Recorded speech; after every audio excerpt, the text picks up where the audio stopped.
Bienvenue sur Top Invest, la chaîne des tops d'investissement. Ici, on parle essentiellement d'entreprises de qualité. Alors, est-ce qu'on a une opportunité d'investissement sur la compagnie Neuron? C'est la question à laquelle on va essayer de répondre en se basant sur les états financiers de la compagnie. Donc ici, ceci représente uniquement mon point de vue et non un conseil d'investissement. Ok, donc donnez-moi juste un instant. On va aller regarder Neuron. Qu'est-ce qu'elle fait? Donc, Neuron est un groupe de conseils, donc entre parenthèses, management, organisation et digital, et de services numériques de près de 6000 personnes. Donc en fait, c'est un groupe IT, donc sans doute dans le domaine du conseil en IT. Donc, c'est un domaine qui est assez demandé, enfin qui a un bel avenir entre parenthèses. Donc c'est important pour moi de savoir quel est le type de compagnie que j'ai en face de moi parce que ça me permet déjà de voir à peu près où est-ce qu'on va se situer en termes de croissance, où est-ce qu'on va se situer en termes de marge, où est-ce qu'on va se situer en termes de PER. Donc déjà, après avoir regardé à peu près rapidement la description de la compagnie ici, donc je vous encourage à aller en profondeur dans la description de la compagnie ici, d'accord, parce que ce n'est pas, le seul limité à une description sur Wikipédia, c'est pas la description de la compagnie. Et encore à la fin de la journée, c'est bien d'avoir la description, mais il faut également voir qu'est-ce qu'elle fait exactement, indépendamment des segments, parce qu'être dans le conseil de IT, voilà, entre parenthèses, voilà, on sait qu'on est dans le domaine, mais on fait quoi précisément? Peut-être qu'on est dans le conseil IT, mais spécialisé dans le secteur de la finance. Vous voyez ce que je veux dire? Donc, alors, maintenant, je vais rentrer nos informations ici. Vous savez, comme d'habitude, notre analyse va se baser sur le revenu, la croissance du revenu, le free cash flow, le PER moyen, la dette nette et la qualité du dividende. Si vous êtes un ancien de cette chaîne, vous savez exactement que c'est ce qu'on recherche quand on essaie d'évaluer une compagnie. Ici, on cherche la stabilité sur toutes ces informations, stabilité des revenus, niveau de croissance, donc stable, d'accord, free cash flow moyen, PER moyen, dette nette, pas dette nette moyenne, mais c'est la dette nette actuelle. Et la qualité du dividende, c'est une appréciation si le dividende il y a ici. On essaie de déterminer si le dividende actuel est durable ou pas. Donc, excusez-moi si vous entendez des bruits, c'est pas de ma faute. Donc, alors, une fois que j'arrive là, je mets Neuron, voilà, et on clique dessus. Ça, c'est une plateforme qu'on appelle Coifin. Donc, si ça vous intéresse, vous pouvez aller voir coifin.com. C'est la version de base. Donc, je n'ai pas d'abonnement ici, ou bien je n'ai pas renouvelé mon abonnement ici. C'est pas que je n'aime pas la plateforme, c'est juste que mon écran est trop petit. Donc, j'attends avoir enfin, peut-être je vais prendre un nouvel abonnement dans quelques jours, mais je préférais avoir un grand écran pour prendre ce logiciel-ci parce qu'il est vraiment très, très complet. Donc, une fois que je suis sur Coifin ici, je cherche le revenu, la croissance du revenu. Vous allez voir que c'est un très beau site, très bien fait. Donc, je ferme ça ici. Alors, en termes de revenus, attention, on se limite ici à peu près au mois de décembre 2021. Je n'ai pas d'informations par rapport à la période actuelle. Je ne dis pas que ça n'existe pas, d'accord? Mais c'est ce que ce logiciel-ci me donne. Si on a de nouveaux résultats ici, allez-y regarder les rapports financiers ici, mais ça ne va pas changer grand-chose dans notre analyse. Donc ici, en termes de revenus, on a 579 millions ici, d'accord? Donc on va se dire aux alentours de 580 millions. De toutes les façons, nous sommes au mois d'août, donc entre-temps, ici, on peut aller vérifier. Peut-être que l'entreprise a eu de bons résultats financiers, etc. Donc ici, je pense qu'on peut littéralement se dire qu'on a le potentiel d'aller au moins à 580 millions, si vous êtes d'accord avec moi. Donc vous pouvez également aller regarder sur Yahoo Finance ici. Donc sur Yahoo Finance, quelle est l'information qu'on a? Donc déjà, je vais mettre le 580 millions parce que je le prends ici. Donc 580, parfait. Donc ici, chez Yahoo Finance, les analystes ici, qu'est-ce qu'ils pensent? Qu'est-ce qu'on estime comme pour le revenu de cette année-ci? On attend 628 millions, d'accord, en 2022. C'est une bonne information. En 2023, 678. Donc, on est en pleine croissance. Déjà, si on parle de croissance, on va aller regarder le niveau de croissance ici. Maintenant, c'est bien de savoir que l'entreprise est en croissance, mais il faut regarder est-ce que la croissance est durable? Elle est due à quoi? Est-ce que c'est des acquisitions ou bien c'est de manière interne, donc de manière organique? Donc, une fois que j'ai cette information-là, je viens ici pour la croissance ici. Alors, on va mettre croissance. Je cherche la croissance. Donc, la croissance des revenus. On va juste faire une seule chose. Croissance des revenus ici. Hop, où est-ce qu'il est? Revenu, voilà. On met ça et je vais le prendre ici sur les 12 derniers mois. Je clique dessus, je baisse ça. Parfait. Donc, la croissance ici sur les 12 derniers mois, ici, vous voyez que, bon, par rapport à cette année-ci, attention, cette année-ci, on a eu une croissance, par rapport à l'année précédente, on a eu 10% de croissance. OK? Mais si je prends la moyenne ici, ça me permet d'avoir directement la croissance ici. Donc, vous voyez que cet outil, il est très utile. Donc, je mets tac. Et voilà, la moyenne ici, en termes de croissance, à peu près depuis au moins 1999, on a une croissance ici de 11,72%. D'accord? Sur les 10 dernières années, on a 7,43%. Sur les 5 dernières années, on a 4,99%. Sur les 3 dernières années, on a 5,45%. Et par rapport à l'année précédente, on est à peu près à 10% supplémentaire. Donc, on est à peu près à 5% de croissance en moyenne. OK? C'est ça que je vais mettre ici. 5%, c'est la moyenne. Si on a plus que ça, tant mieux. Je ne cherche pas à avoir précisément raison. Je vais avoir le moins tort possible. Maintenant, les free cash flow. On cherche la marge des free cash flow ici. Alors, pour la marge des free cash flow, je peux aller sur Yahoo Finance ici directement, pas sur Morningstar. Directement ici, je regarde que à peu près sur les 3 dernières années, ici, on a des marges à peu près de 10%.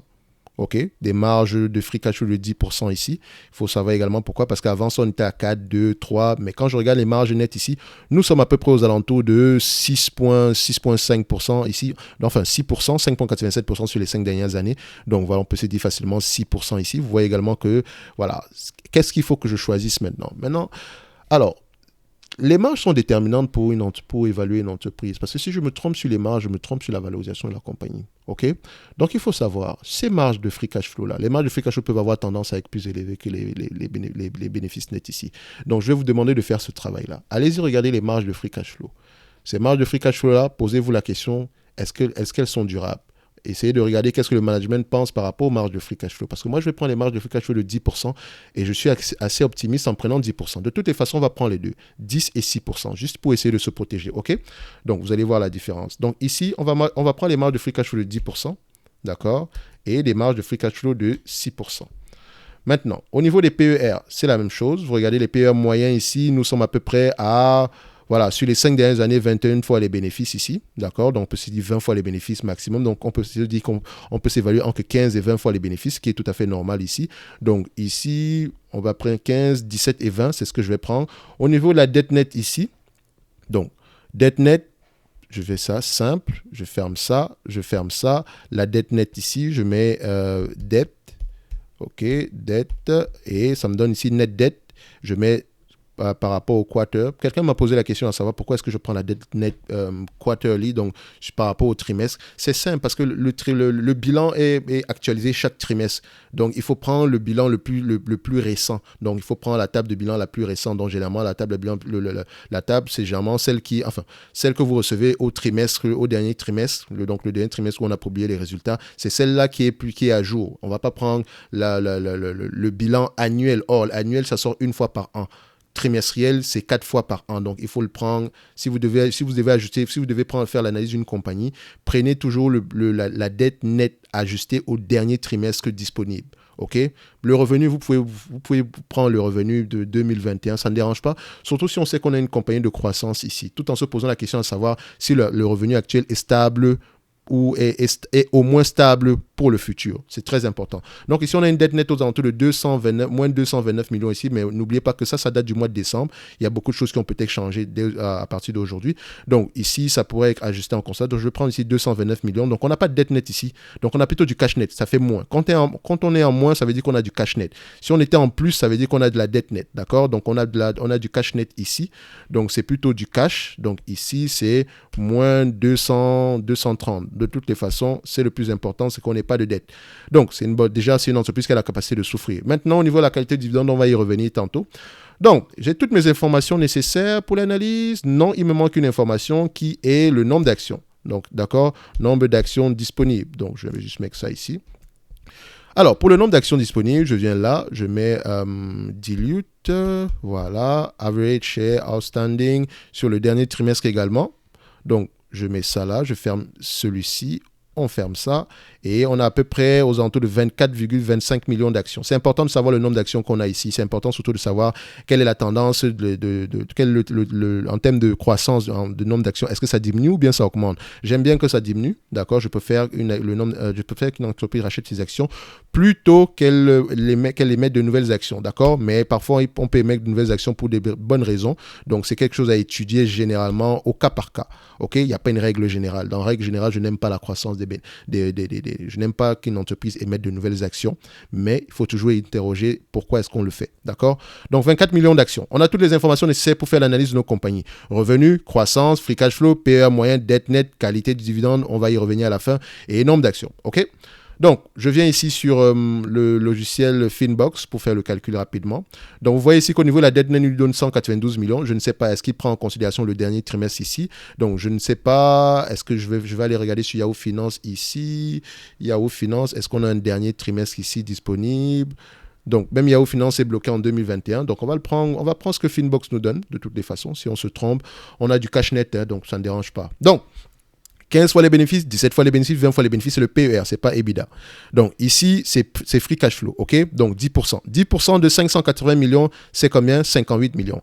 Multiplié par 15 fois les bénéfices, moins la dette nette ou bien plus le cash net divisé par le nombre d'actions, on est à 43 euros l'action. À 17 fois les bénéfices, on est à 48 euros l'action et à 20 fois les bénéfices, on est à 55 euros l'action.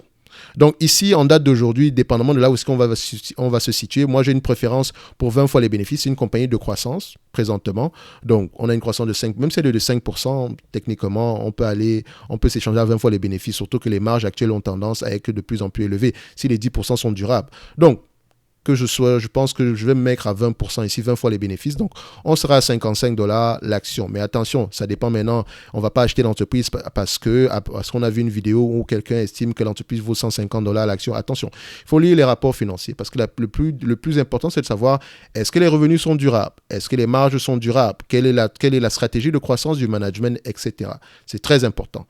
Donc, on va se dire ici que l'entreprise est sous-évaluée. Admettons même qu'on prenait des marges de 6%. D'accord? Donc, quand on prend ici 580 millions, tout en sachant que cette année, on s'attend à avoir des marges, des revenus plus élevés. D'accord? Donc, ici, on sera à 29 millions. Donc, 29 millions ici, on va faire simple. Hein, je vais mettre 29 millions ici, à 20 fois les bénéfices, de toute façon. Si je prends ici 6% de 580 millions, ça fait à peu près 29 millions. 29 fois 20 fois les bénéfices. Moi, la dette nette, on fait plus le cash net. Divisé par le nombre d'actions, on sera à peu près aux alentours de 31, 32 euros l'action. Donc, techniquement, on est correctement évalué par rapport au prix actuel. Donc, on est protégé. Si on se trompe sur la marge, on va se dire qu'OK, au moins, je l'avais acheté à la juste valeur en prenant en considération 6%. Mais si le 10% est la nouvelle norme ici, donc on a une opportunité d'investissement au prix actuel, auquel cas on pourrait avoir une valorisation aux alentours des 55 $ l'action. OK? C'est très important. Donc ici, 55 euros, excusez-moi. Donc, c'est uniquement mon point de vue par rapport à Neuron ici. Allez-y creuser un tout petit peu pour comprendre est-ce que les marges sont durables? Quel est le bénéfice net moyen ici? Ce genre de choses-là, d'accord? C'est très, très important. Donc, il faut interroger en même temps ces chiffres-là, d'accord? Pourquoi on a la croissance des revenus? D'accord? Quelle est la stratégie à long terme? Qui sont les compétiteurs? Qu'est-ce qu'on fait exactement? Donc, le questionnement est très important. Les chiffres ici, c'est bien, c'est 50% du travail. Maintenant, à vous de voir, par rapport aux chiffres que moi je vois ici, nous avons une belle entreprise. Elle a l'air d'être très bien gérée. OK? Vous pouvez voir l'augmentation des marges, des revenus. Tout est en croissance ici. Mais maintenant, la question est de savoir est-ce que c'est durable et je vous laisse répondre à cette question. Mais ça reste une très belle entreprise à première vue. OK? On va se donner rendez-vous sur la prochaine vidéo et d'ici là, portez-vous bien. Merci.